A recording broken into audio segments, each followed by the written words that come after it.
have big consequences, including ripple effects here in the U.S.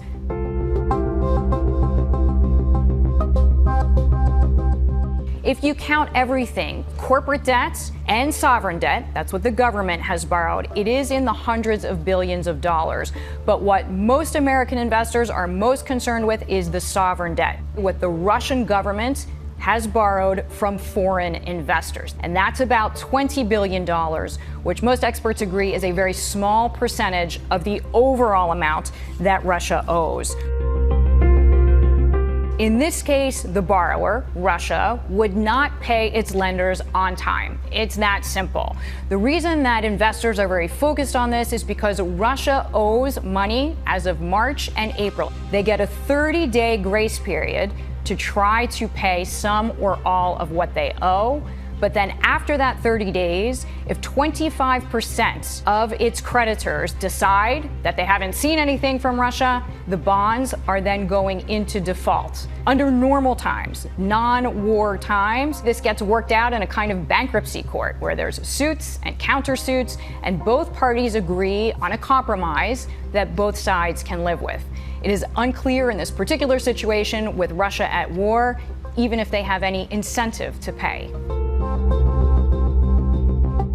Two words: sanctions and isolation. The West has put such strong sanctions against Russia, which include freezing accounts that Russia would have access to help pay off its debt. Russia is also really isolated from most of the world's global financial system. Those two facts make it more likely for Russia to default on its debt. Hey, Scott, the Fed Chair Jay Powell will say to the NABE conference that the Federal Reserve has an obvious need to move expeditiously. And the Fed can, if needed, move to more restrictive levels on rates if required to restore price stability. To that end, the Fed chair specifically says if it needs to move by more than 25 basis points at an upcoming meeting, quote, we will do so. If the Fed needs to hike rates above neutral to control inflation, it will do so. He also sees a rising risk that the long-term inflation expectations can move higher if the Fed does not get inflation under control. He says the Ukraine war is likely to spill over to the U.S. economy, restraining overseas growth as well as restricting supply chains. He says there's more COVID-related supply chain problems coming from China and the disruptions there related to COVID from China. He sees inflation coming down, though, on the good side here, 2% over the next 3 years. History, he says, does provide some grounds for optimism that there could be a soft landing.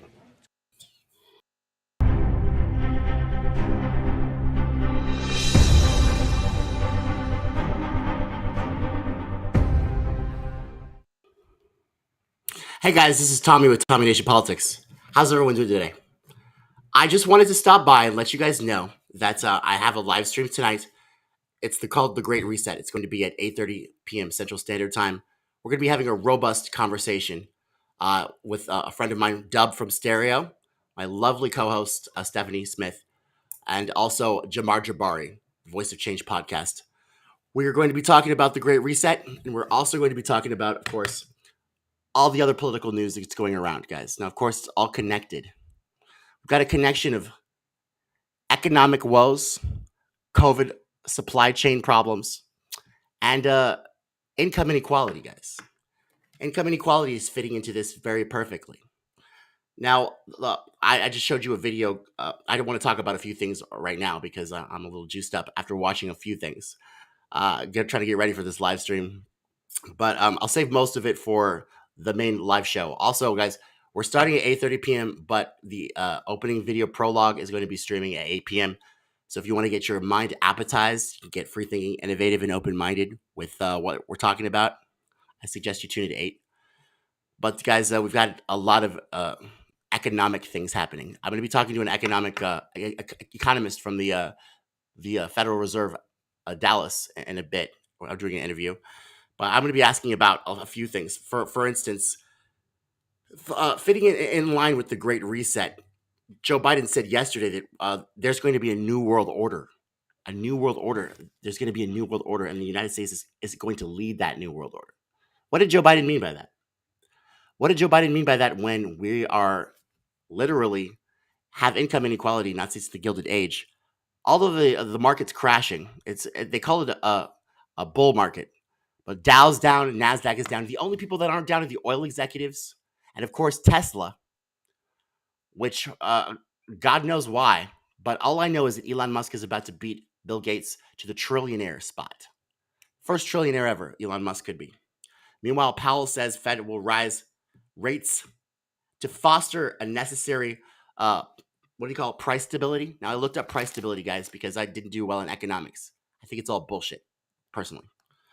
But apparently a price stability is when they try to change things to keep from the increases, the inflation, year-on-year inflation. They try to keep that stable, right? I always thought that price floors set that, but apparently, guys, the World Bank sets it. This is some other news, too. Saudi Arabia decides that they want to have an $82 billion bank. The Federal Reserve and the World Bank are not having that. We might actually cut ties with the Saudis over that. Not the Yemeni genocide, not all the bloodshed in the Middle East, but not the killing of women and gays, but the World Bank. We might actually cut ties with the Saudis. Also, guys, we've got a nomination to the Supreme Court that has confirmation today. She had confirmation yesterday. That was her first day. The Republicans did their little circus, and now she's got day 2 today. Now, of course, I don't really know a lot about this woman. I haven't looked into her because we've had a lot of issues economically, and that's where my mind is at right now. But it's very interesting who these people are putting in charge, who Joe Biden is putting in charge. This Fed chair, just to remind you guys, was appointed by Joe Biden. Now he's increasing rates. So who is this guy putting in charge, and what is he doing, guys? This is what I need y'all to be free thinking about, okay?